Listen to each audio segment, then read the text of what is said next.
Hello and welcome to the Channel 1 Newsroom from our studios at number 5, Owula Hansen Lane at Tesano in Accra. My name is Nanatufuo Puating. Coming up, President Mahama directs termination of all contracts between the Government of Ghana and Strategic Mobilization Ghana Limited SML effective immediately. Government lays before Parliament a bill to completely revoke LI 2462 and to limit the power of the President to authorize mining in forest areas. As a listening government, and after complete consultation and review with experts, it was very clear that we could completely revoke that LI and to use the guidelines that was enacted in. Also coming up, government cautions chiefs to desist from engaging in illegal mining or risk arrest. Respect our chiefs, but we are getting to a place where if we are caught engaged in illegal mining, we'll handcuff you with your. Still to come, CEO of the Driver and Vehicle Licensing Authority, DVLA, questioned by Office of the Special Prosecutor following allegations of a 4 million cedi bribery attempt.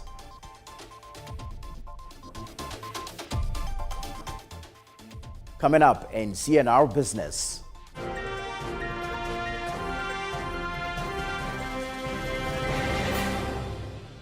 Independent power generators challenge assertions that state-owned power facilities are less expensive to manage compared to private ones.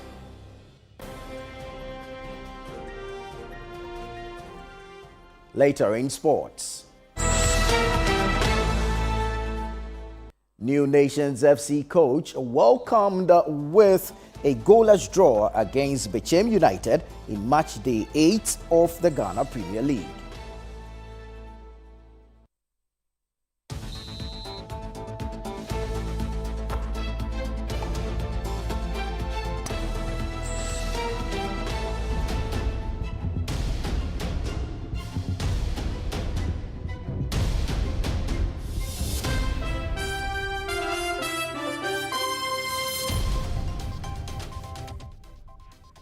Grateful for your time. Let's bring you details of our stories now.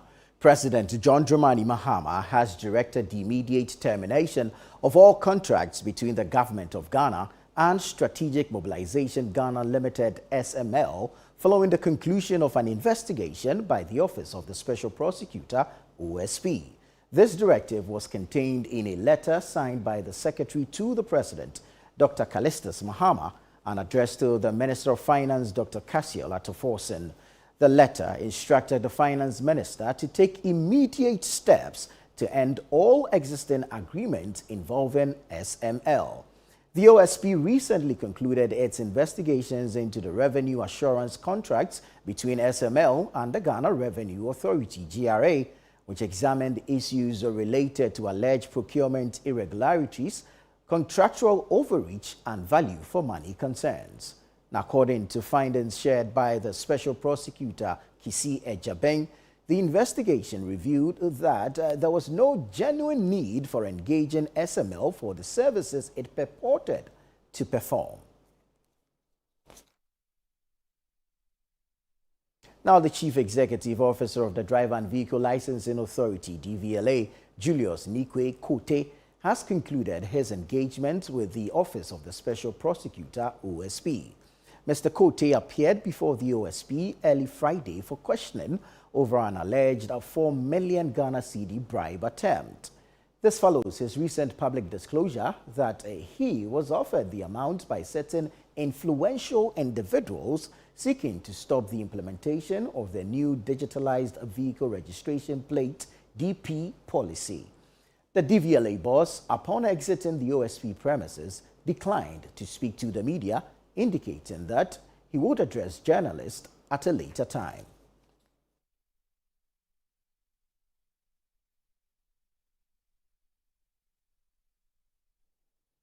Let's now take you to the Ashanti region, where the fire incident at the China City Mall in Kumasi has reignited discussions on the need for the public, particularly owners of commercial facilities, to prioritize fire safety measures.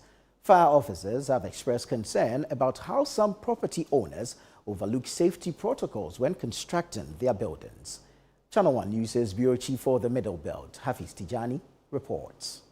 Officers have returned to the China City Mall at Santasi in Kumasi to continue investigations a day after a massive blaze gutted the facility, destroying the entire structure and goods worth millions of cedis. Parts of the facility were pulled down during the firefighting efforts, but officers have directed that further demolition be suspended until investigations are completed. The incident happened as managers of the facility were preparing to pay salaries after they restocked some few days ago, according to Channel 1 news sources. Ashanti Regional Commander of the Ghana National Fire Service, ACFO Peter Tete, has urged the public to take fire safety seriously. All over the world, fire safety is very expensive,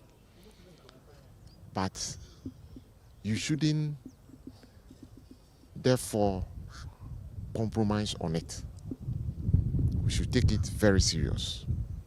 As I have been saying, if we were to be an armed robber who was here, you take portable and valuable things, leaving all other things down.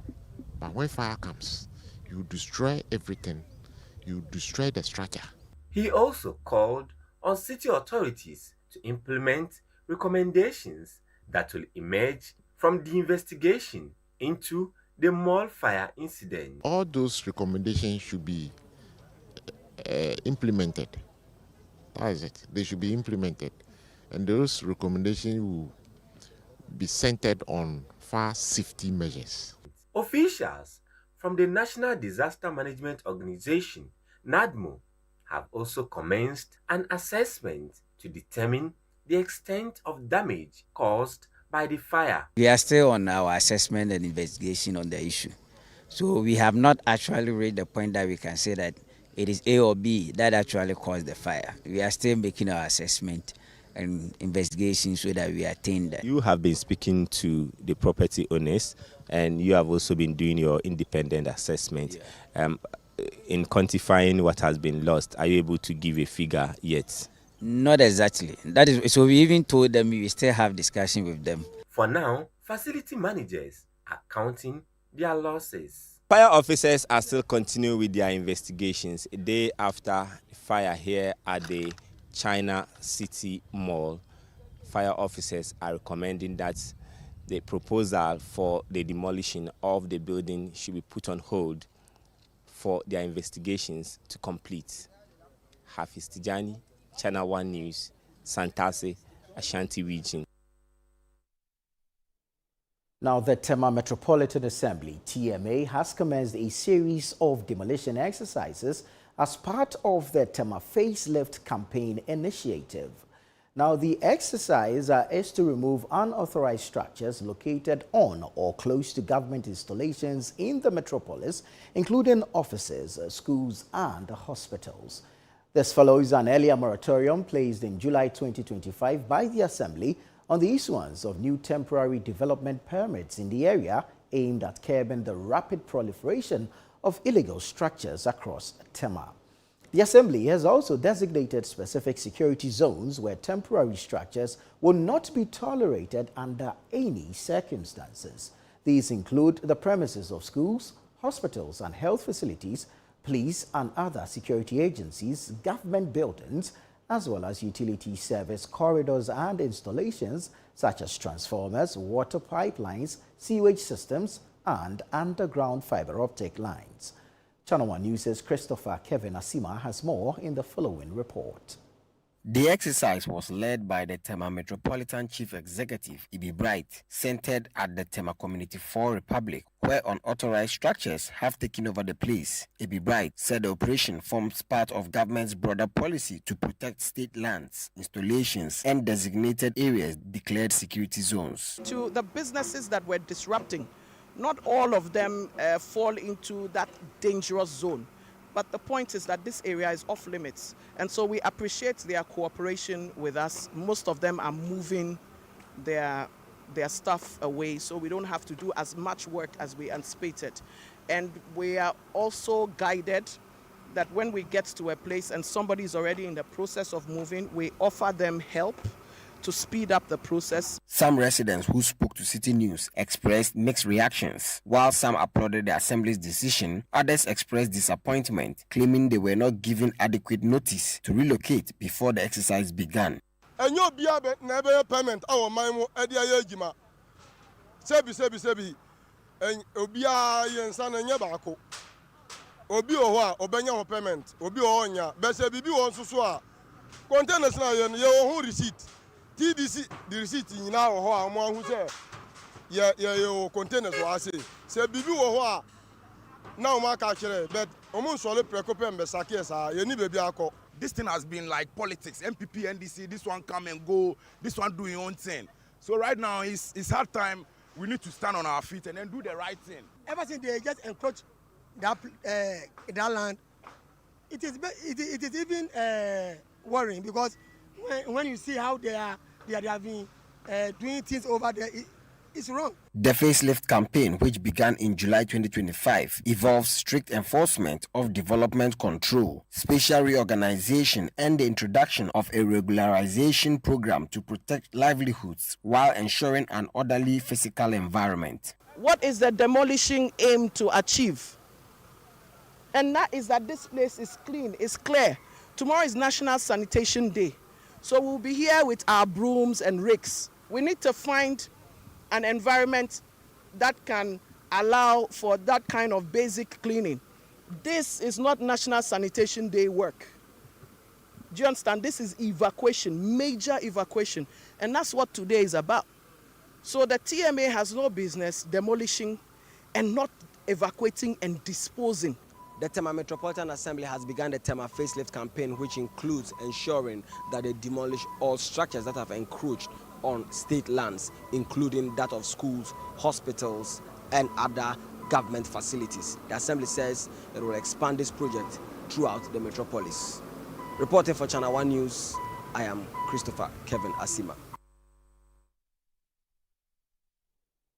Let's bring you some other stories where the Attorney General and Minister for Justice, Dr. Dominic Ayene, has confirmed that he personally funded the purchase of 6 printers for the Economic and Organized Crime Office, EOCO.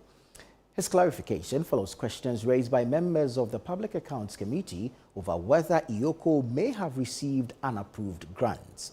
Dr. Ayene insisted that the agency does not accept funding from private individuals and maintained that his donation does not constitute a conflict of interest. There is more in the following report. The Public Accounts Committee on Friday resumed its public hearings to examine the latest Auditor General's report. Officials from the Ministry of Justice and Attorney General's departments and its agencies appeared before the committee to address audit findings. MP for Kpando Sebastian De questioned whether EOCO had obtained financial support from private individuals or organizations. This perhaps could be answered by the Attorney General himself.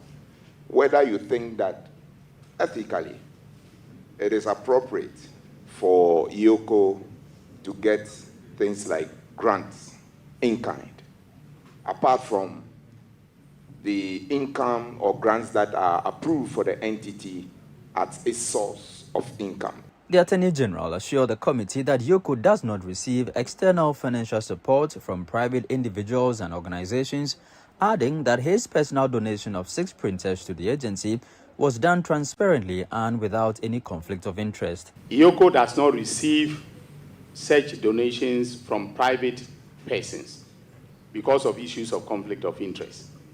Okay? So, for instance, when I assumed office in February, One of the things that they came to brief me on was the fact that they did not have printers. We looked everywhere. We couldn't find money to buy the printers. So I bought printers out of my own funds for them. So yes, there were 6 heavy-duty printers that I bought for them out of my own money, my main funds. So there is no conflict, in this, because I want the entity to work efficiently, and that is why I had to make that donation. Also appearing before the committee was the Ministry of Lands and Natural Resources and agencies. Deputy Minister Yusuf Sulemana disclosed that government is working to clear 70 months of unpaid allowances owed to former beneficiaries of the Youth in Afforestation program. The afforestation program commenced in 2018 and it was phased out March 2025. At the time of phasing out the program, we were in arrears of almost 17 months' salaries or allowances, and the amount due was about 45 million. This has been duly audited by government, and we've received assurance that it will be paid in due time. So the assurance to the young people, young Ghanaians who are involved in youth afforestation is that the arrears have been audited and that they will be duly paid at the end of the year. Is that the assurance we are getting? The Ministry of Finance has audited the books that they have brought to us, and the information available is that we owe these young men and women 17 months. That is on record, and we are finding a way of paying them. The government has laid before Parliament the Environmental Protection Revocation Instrument 2025. The legislative instrument, which is expected to mature into law in the next 21 sitting days, seeks to revoke LI 2501, which limits the President's power to authorize mining in forest reserves, and completely revoke LI 2462. The move forms part of government's renewed efforts towards the fight against illegal mining, also known as Galamsey. The following report has more. The Acting Minister for Environment, Science and Technology, Emmanuel Amakofibua, on Friday laid before Parliament the Environmental Protection Mining in Forest Reserves Regulation 2025, which seeks to revoke completely LI 2462, which empowered the President to authorize mining in forest reserves. In the light of continued public outcry, as a listening government, and after complete consultation and review with experts, it was very clear that we could completely revoke that LI and to use the guidelines that was enacted in 2020. We are keeping our word. We are showing Ghanaians we are committed to protecting the environment, to protecting the forest, to protecting our water bodies, and every step we are taking is clearly in line with what President Mahama has been preaching. The Minority Caucus also addressed journalists demanding clarity from the government on the source of funding for the Ghana Gold Board. So finally, I got a letter from the Ministry of Finance dated 29th of October, it's just 2 days ago. And the letter was signed by the Chief Director of the Ministry. And the Ministry said in simple terms that the Ministry has not transferred or made any allocation to the Gold Board. So now question now is, how is the Gold Board being funded?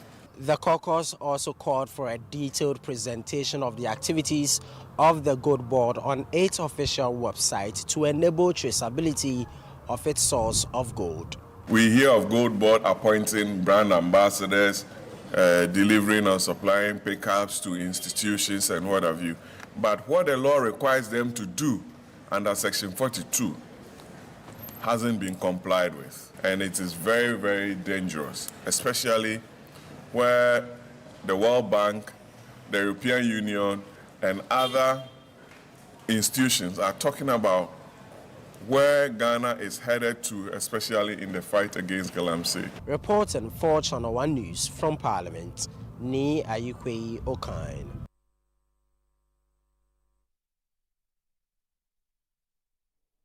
For more on this new LI laid by the government, we're joined on phone by Deputy Director of Arocha Ghana, Daryl Bosu, to pick his thoughts on this development. Daryl, good evening and thank you so much for your time. How significant is this move in the fight against illegal mining?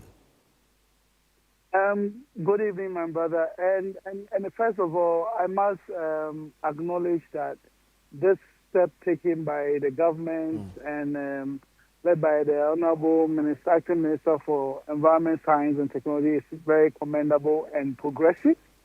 And we are very happy that they are finally taking a step and created a poster that the government is no longer going to tolerate mining in our forests because it's a very responsible thing to do. If you ask about why and how significant is this, I mean, you all know that when this LI was passed somewhere in November 2022, it set in motion a posture by the then government that government is ready to accommodate and tolerate any interest of mining activities in forestry, one that was considered very irresponsible and very retrogressive, considering Ghana's long line activities of protecting our forests. And it also ushered in some sort of impunity where a lot of people showed interest in our forest reserves to mine. At the same time, we even saw the Minerals Commission also actively give out a lot of forest reserves and really take on several applications and start processing them. So for us, it also kind of sets in motion a communicate to the public that the government is no longer going to encourage any activity that is very irresponsible in us, such as really targeting our forest reserves to mine. So for us, it is really very important that this LI is going to be revoked. The messaging out there is, for me, very important. And also, once again, is going to give protection to the remaining forest reserves that have so far not been touched by illegal mining activities. And we also hope that other large-scale mining activities that the government was pursuing through the Minerals Commission, all of these things will also be eventually abrogated to give the opportunity to protect our forest reserves. Because let us be mindful that the law that sets up forest reserves does not see mining as a compatible entity or activity that is tolerated in them. So it is very, very important that government sets an example by discouraging any irresponsible activity, particularly seeing that a lot of the miners now are running into our forest reserves and mining because they said even the government can decide to make a law to say you can mine forest reserves, then why not us? Right. So I think it's a very strong message out there that the government won't tolerate such habits anymore. Right. Now, how does this proposed revocation align with Ghana's environmental protection commitments under international conventions? Well, first of all, the Ghana Forest Development Master Plan indicates that Ghana was going to, by 2036, completely exclude mining from our forest reserve, which is quite significant. Again, Ghana has signed on to the CBD, the Convention for Biological Diversity, where we also decided to set out certain forest reserves specifically for the protection of biological assets, which the previous LI really opened them up for mining. So with this particular progressive move by the government, it means that we are going back to the progressive days where we get full protection to our forest reserves, which was very much in line with the CBD provisions, as well as our commitment to our own development master plan for forest reserves. And again, it's going to help us really take steps to contribute to mitigation of climate change and also help build resilience in our communities. Because a lot of our communities, if you really take a closer look, are getting their water sources from forest reserves close to them. Indeed. And it is the same forest reserve that provides water for Densu, the Ayensu that goes to the Kwenyakun areas that we're talking about, all the way to the Pra and all the other. So it's very significant in many respects, contributing to the SDGs and also SDG 13 and others. So I think that this is an action that cannot be taken for granted, and we need, beyond getting this LI revoked, Ghana putting in place a strategy to actually protect our forest reserves so we can leverage the essential services it's been providing us for many, many generations till now. Right. Now, Daryl, did the government engage environmental stakeholders like your organization on this LI? I didn't hear that. Can you come again? I'm asking if the government engaged environmental stakeholders like your organization, Arocha, on this particular LI. I think we've had several engagements with governments, particularly when it came to the calls for it to be revoked. I mean, even before they assumed office as a government. And then also through the coalition against Galamsey, we've also been engaging them. And then they went ahead, not listening, went to do the amendment. And we have had further discussions, many discussions, since the amendments to also impress upon government to revoke. So yes, there's been some engagement, backdoor engagement, which has been going on for some time now. So we are very happy that eventually we are seeing some very productive and progressive results as a result of that. Very well. Just a quick one. How do you expect Parliament to treat this instrument within the 21 sitting days? Well, I think likely because it's an ally, I mean, it's mostly going to be there, and if there's no objection. And considering the fact that the previous administration themselves took steps, indicated that they were committed to repealing the ally, and this government themselves have also committed to repealing the ally, we don't expect any objection to come. And even if it comes, looking at the fact that this government has got the majority in Parliament, if it comes to a vote, definitely I'm sure the ally is going to still receive very good votes to get it revoked. So we are looking for it to go sail through smoothly without any hitches. Yeah. Very well. Darryl, thank you so much for talking to us. It's a pleasure. It's a pleasure. Right. Thank you so much. Darryl Bosu is a Deputy Director of Rocha, Ghana. Now let's bring you some more stories and still stay within the mining space, because government is sending a strong warning to chiefs involved in illegal mining that they will be arrested. The government says while some chiefs are supporting efforts to promote responsible and sustainable mining, others are deeply involved in illegal mining activities. Lands and Natural Resources Minister Emmanuel Amakufibua, who visited the National Anti-Illegal Mining Operations Secretariat, NIMOS, to donate logistics, including vehicles, warned that chiefs engaged in Galamsey will not be spared. The donation of logistics to NIMOS is aimed at strengthening the fight against illegal mining, which government says it will not tolerate. Although government has sought the support of all stakeholders to eradicate Galamsey, it says evidence now points to some chiefs being involved in the practice. Lands and Natural Resources Minister Emmanuel Amakufibua says government will soon take action against such chiefs. We are calling on chiefs, and very soon in the coming weeks you will see it very clearly. I think we are getting to a place in this country. Some of the evidence we are picking is becoming very clear.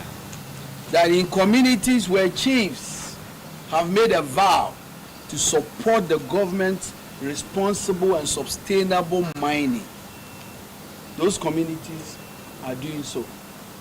But in some communities, in some few instances, we actually see some of those chiefs that are deep neck in the act. I think we respect our regional traditional authorities. We respect our tradition. We respect our chiefs. But we are getting to a place where if we are caught engaged in illegal mining, we'll handcuff you with your clothes. The minister also charged NIMOS to deliver honest mandates, assuring that government will continue to provide the needed support. As a coordinating agency that has been established by government through the highest levels in cabinet, I must say that we are so far very proud of what you are doing. And President Mahama is committed to giving you all the tools you need to continue to do your work. Just in the last few weeks, we've handed some vehicles to you. Today we are giving you these 10 vehicles. I think in the next 2 weeks, you'll be seeing me coming with about 25 more. This is the Channel 1 Newsroom. Still ahead. Independent power generators challenge assertions that state-owned power facilities are less expensive to manage compared to private ones.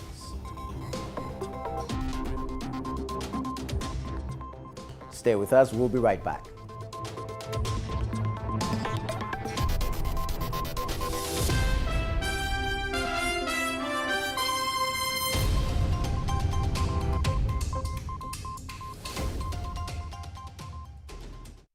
Hey Ghana, So you people know Miss Brother Man Small.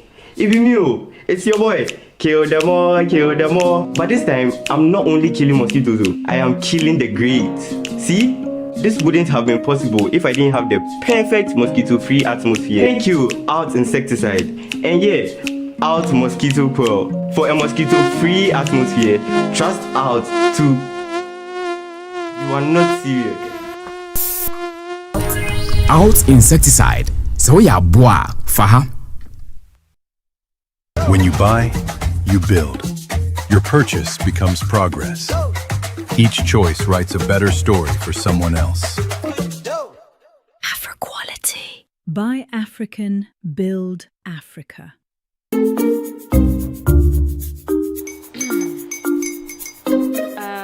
Kwame and his uncle are almost here. Wait a minute. This one too, your friend Kwame. Wait, Kwame? As in the same Kwame again? Yes, mommy. I'm the second coming. Into all this tension just to reintroduce that broke boy from Kaswa. Why would you deceive the family like this again? Now I understand the whole delay. Troll from Kaswa dear. Why wouldn't he be late? Or being late, of course.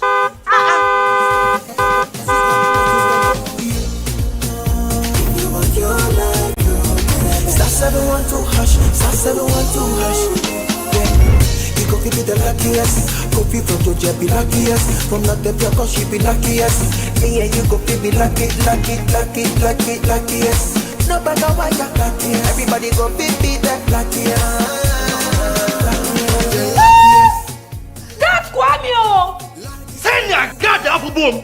If you put it toye, so would the coming of the Son of Man be. Is that his car? Dial star 712 hash. Choose your ticket. Enter your lucky number. Follow the prompts and let destiny handle the rest. This promotion is regulated by the NLA on the Caritas platform. I just want to hear. Welcome to season 2 of Play by Ear. Make some noise. This is the only show all you need is your ear to win some cash.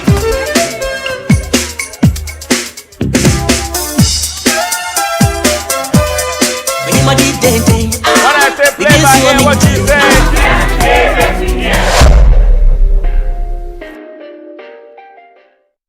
This November, something amazing is coming to Accra. Are you a farmer with fresh produce? Are you into fish farming, poultry or livestock? Then get ready for the November edition of the AgriFair 2025. Yes, AgriFair 2025. It's happening on Friday the 28th to Sunday the 30th of November. It's happening at the A4 Southern Children's Park and it's 10 a.m. to 6 p.m. each day. It's the ultimate weekend marketplace. From fruits and vegetables to poultry, livestock and fish to agri-inputs and processing machinery.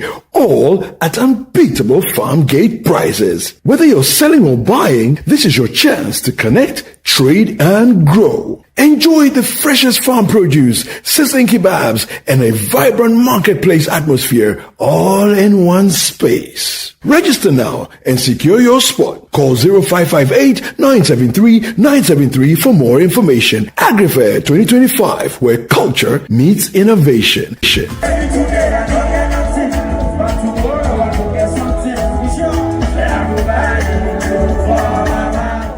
AgriFair 2025 is powered by Channel 1 TV and 97.3 City FM and is proudly sponsored by Horticulture Business Platform, Development Bank Ghana, Legacy Crop Improvement Center, and Gersel. In a world filled with challenges, we all need guidance, hope, and a lifeline to anchor us. This is Lifeline, and I'm your host, Fred Crunchy Mensah. From social issues, relationship challenges, and family matters, Lifeline is here to inspire, uplift, and guide you on your journey. Where we give you support, where we hold your hand through the valley and through the thick and thins of life. Join Bishop Fred Crunchy Mensah. I welcome you especially to Lifeline. Every Tuesday and Thursday at 10 p.m. right here on Channel 1 TV. Let's walk this path together, strengthen our faith, our families, and our lives. Lifeline, because every soul deserves a guiding light. Tune in to Lifeline on Channel 1 TV and let's grow together.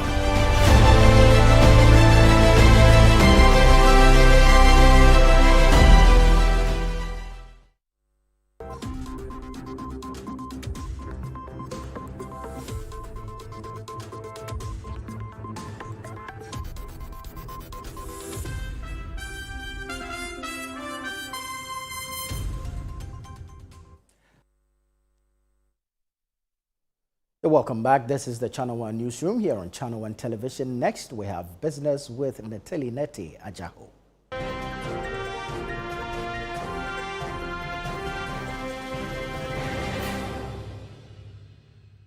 Channel 1 Business is brought to you by MTN and EcoBank.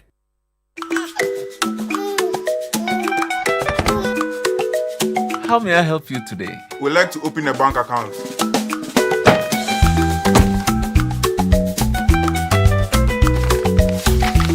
Sign here, sign here, sign here, and here. And now you draw direction to your house. I need your thumbprint. And I'll need your birth certificate too. No, I need the original. A lot has changed since you banked like this. So have we.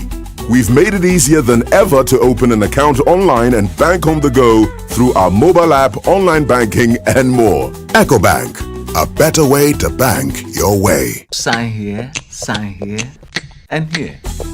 EcoBank, the Pan-African Bank. Hello, Natalie. Good to see you. What's happening in the world of business? The IPGGs, that's the Independent Power Generators Ghana, they are reinforcing the fact that private sector participation is critical to the energy sector. Very well. Let's hear what they have to say. Okay. Now, the Chief Executive Officer of the Independent Power Generators Ghana, Dr. Elikplim Apetowo, has rejected claims that government-owned power plants are less costly to operate than privately run facilities. According to him, the private power generators deliver higher operational efficiency and long-term value to Ghana's energy sector. Speaking at a panel discussion during the 14th Ghana Economic Forum in Accra on Wednesday, October 29, he described such claims as technically inaccurate. In your intro, the last part of your intro, you made a statement that I hold a contrary view to. You said the state-owned power plants are cheaper than the independent power plants. That is not factual. Dr. Asante presented in his last part of his statement that there are a number of plants that are almost retiring. What that means is that technically they have fully recovered their cost. And for that matter, and only billing for energy. But for the case of the IPPs, most of them are new plants. What it means is that they must also recover their capital investment in addition to the energy charge.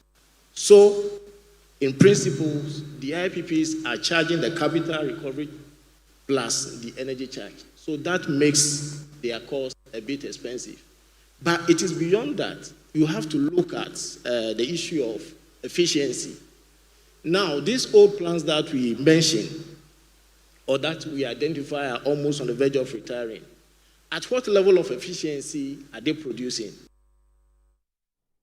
Now, Acting Chief Justice, Justice Paul Bafoboni, is advocating stronger collaboration among key stakeholders to establish specialized courts dedicated to maritime-related cases in the country. He believes the creation of such courts will enhance the efficiency of maritime dispute resolution and strengthen the country's legal framework in the sector. Here is more.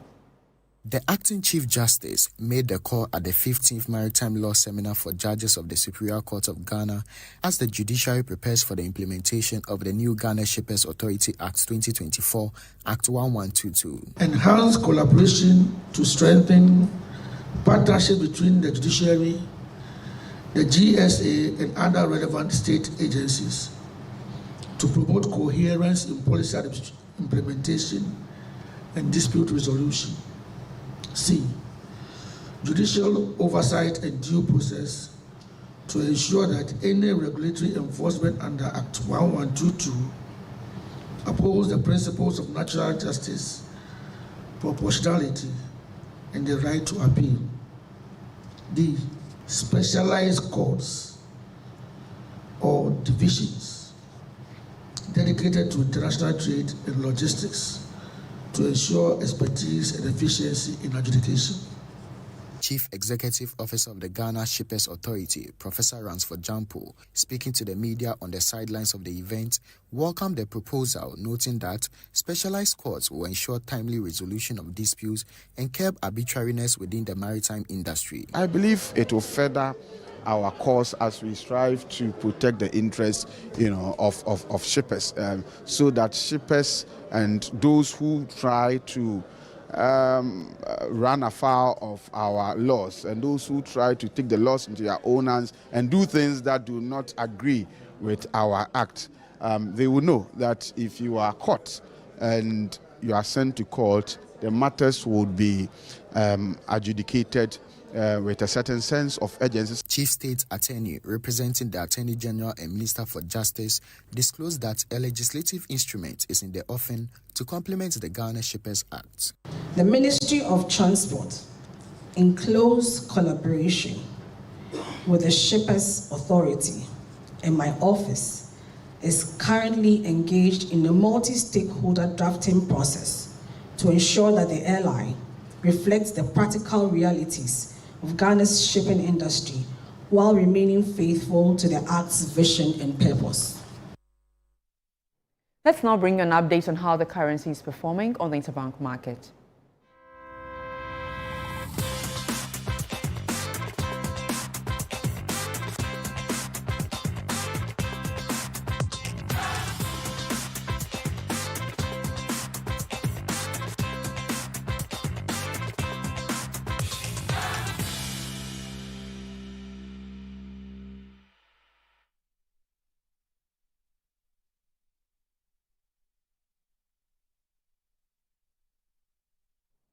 And that's all for business. I am Natalie Ajahu. Back to you, Nana. Well, thank you, Natalie. Let's do some more stories now. Ghana is losing millions in customs revenue as smugglers exploit porous borders along the Akanu-Nuakpe stretch. Customs officers warn that inadequate staffing and logistics are weakening border enforcement and undermining government efforts to curb smuggling and support legitimate trade. Channel 1 News' Volta regional correspondent Desmond Selassie Agor has more in this report.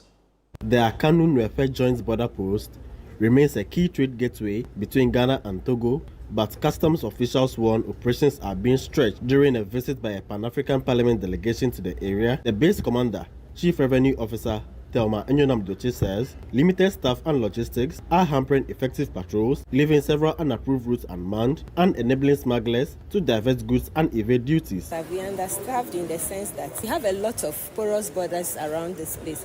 That's from Penny all the way to Joje area. I think we should have more than 13 unapproved routes. So we need officers who will be able to be manning there so that they'll be going on patrol. I think I have only about 39 officers under me, and we have different seats and we have to make sure that we have people there. We run 24 hours, so they have to come for the night shifts and other things. She warns that this not only affects revenue collection but also undermines national security and trade monitoring efforts. When we are able to get people to man those unapproved routes, I think we'll be able to rake in more revenues because a lot of things go through those sites. And when we send a few that we have and they go, maybe they cannot be at the same place at the same time. So as at when they are at a particular place, the village people, they will tell them that the customs are there. So they will not come around. But as soon as they leave, and then they will come. So we have to get enough officers that they will be able to man all the unapproved routes. The Pan-African Parliament delegation's visit aims to push African nations with African Free Continental Trade Area goals, boosting intra-continental trade, and strengthening the world's largest free trade area. A committee member and Namibian lawmaker Rodney Klete says economic independence hinges on reducing trade barriers and deepening customs cooperation. He described Ghana as a natural leader for Africa's integration drive, given its hosting of the AFTA Secretariat and commitment to regional trade. You can also hear that there's a lot of free movement in terms of IDs that are being used to move people from one country to another. Those are very good signs for the integration of Africa and the economic growth of Africa. As we need to be much more agile and much more open to trading with each other and sharing in the economic prosperity that is within the continent and stop looking outside. Reporting for Channel 1 News, I am Desmond Salasiago. Overgrown weeds have taken over major road medians and shoulders in parts of Kumasi, raising safety concerns among road users. The bushy medians, now described by some residents as the bushy medians of Kumasi roads, are not only obstructing visibility but also serving as hiding spots for reptiles and criminals. Channel 1 News' Ashanti Regional Correspondent Doris Lonta reports. They were meant to beautify the city, but these medians have become a jungle of weeds, shrubs and rubbish. This stretch leads to Atonsu, Aputuoja, Santase and other areas, and commuters say the green is no longer decorative. It is a danger. It's not just in the Asokwa municipality, but other areas within Kumasi also face the same challenge. It's bad. Bad. One who is a good answer. It's all from the I know free hand, say, Kayaba. It will have a car crash. So you are now Okutaroba. Now, Adia or the Beko Bola. Now I do one sitting. Now they are the bed to quiet. When you are driving and the bush, the lungs are long like that, you can't see the other side of the road. And so it can easily cause an accident. Sometimes you can't see the cars, you can't see each other. So it's a big threat. You see, right now the street lights are not all that okay. So criminals can hide inside. Beyond safety concerns, residents say the bushy medians also paint a poor picture of Ghana's second largest city, once touted as the garden city of West Africa. Many blame the situation on poor maintenance and weak supervision from city authorities. At least, here is our square, so it should be nice. Here should be nice. The area is really bushy. Like we are pleading on the government or maybe the municipal or like anyone in charge to come and clean this place for us, because it's really heartbreaking. The bushy medians of Kumasi roads may seem harmless, but their presence reflects a deeper sanitation and maintenance challenge that the city continues to battle. Residents are calling on authorities to act swiftly before these bushes turn into bigger problems. Reporting for Channel 1 News, I'm Doris Lonta, Ashanti Region. Now, passengers traveling between Tamale and Daboya on the White Volta River can now do so safely following the donation of life jackets by the District Chief Executive of North Gonja, Abdullahi Nashiru. Earlier this year, Channel 1 News reported on the risks passengers face due to the lack of life jackets on the White Volta. Before the intervention, the river had recorded several accidents, leaving commuters fearful for their safety. With the provision of new life jackets, both passengers and boat operators say they now feel more secured when crossing the river. This life jacket is very, very important. Sometimes we, the passengers, like others will come and then when they give them, they will say they will know where. Try yourself as much as possible and then be wearing it. It's for our own sake. Anytime I enter this canoe or this thing without the life jacket, I feel uncomfortable. But with the help of the DC and the MP of the district, in fact, they absolutely do very well. And we are hoping that they can do more to secure more life. Local authorities and security agencies have also assured that they will strictly enforce compliance, ensuring all passengers and boat operators use life jackets before boarding. Meanwhile, the DC, Abdullahi Nashiru, explained that the 30 newly donated life jackets complement existing ones. As the regional leader said, no life jacket, no crossing. And I will make sure, as a district commander, with my men, will enforce those laws. So I can assure Honorable, leave that in for me, and my men will make sure that those directives will be taken. The most important thing here is now that this one has come to add up, I think just like police commander said, we, the security service, are ready to make sure that they make use of the life jacket so as to prevent lives and properties as well. So our duty, whenever we are called on, we are standing by and we are ready to make sure that we enforce the use of the life jacket. The District Security Council have resolved that no life jacket, no boarding will now be strictly enforced. I would just want to stand here and then on behalf of everyone and treat our security service and then force to work towards what? Ensuring that the distance are not only presented, but we should ensure that they are put into good use. This is the Channel One Newsroom, still to come. New Nations FC coach welcomed with a goalless draw against Bichim United in match day 8 of the Ghana Premier League.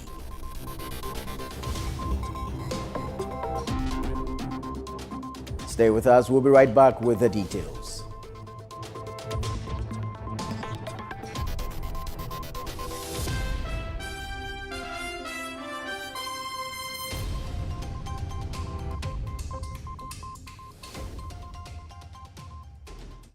Hey Ghana, so you people know Miss Brother Man Small. If you knew, it's your boy. Kill them all, kill them all. But this time, I'm not only killing mosquitoes, I am killing the grades. See? This wouldn't have been possible if I didn't have the perfect mosquito-free atmosphere. Thank you, Out Insecticide. And yeah, Out Mosquito Pearl. For a mosquito-free atmosphere, trust Out to... You are not serious. Out Insecticide. So ya boa, faha. I just want to hear. Welcome to season 2 of Play by Ear. Make some noise! This is the only show. All you need is your ear to win some cash.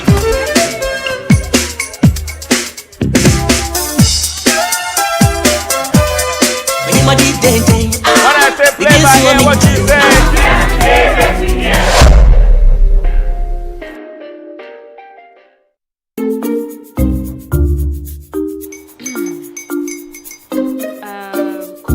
Uncle are almost here. Wait a minute. This one too, your friend Kwame. Wait, Kwame. As in the same Kwame again? Yes, Mommy. The second coming. Into all this tension just to reintroduce that broke boy from Kaswa. Why would you deceive the family like this again? Now I understand the whole delay. Troll from Kaswa dear. Why wouldn't he be late? Or being late, of course.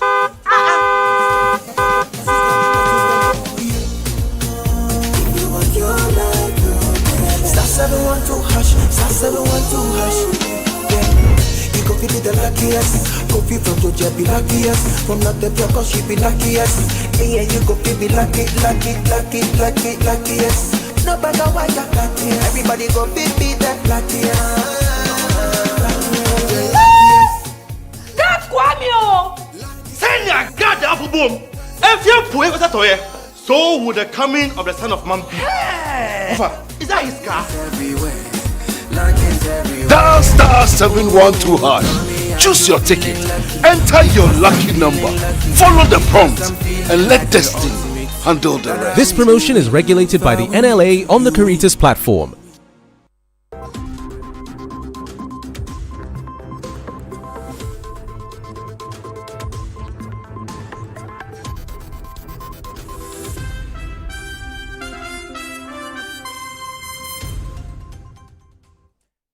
Grateful that you stayed on with us. Next is Channel One Sports with Bernard Abekuochiri.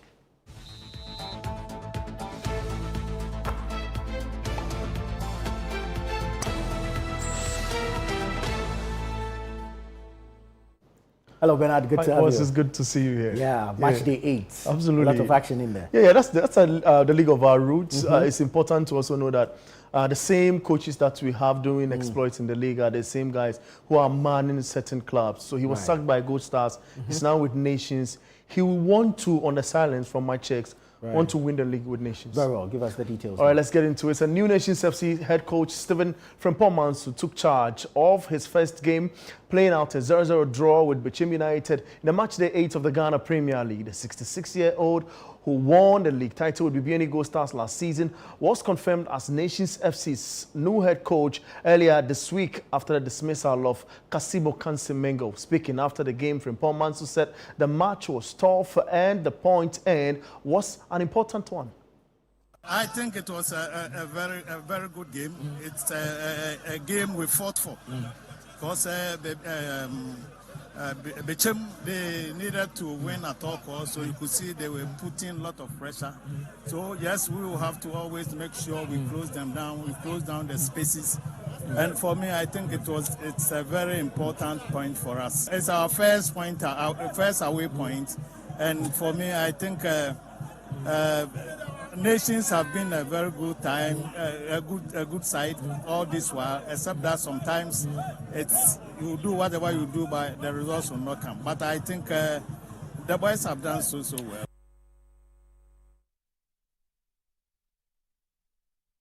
Well, away from an excited manager, let's move to the greatest league on planet Earth. Our English Premier League returns this weekend with a standout fixture coming from the Tottenham Hotspur Stadium as Chelsea take on rival Spurs in the London Derby.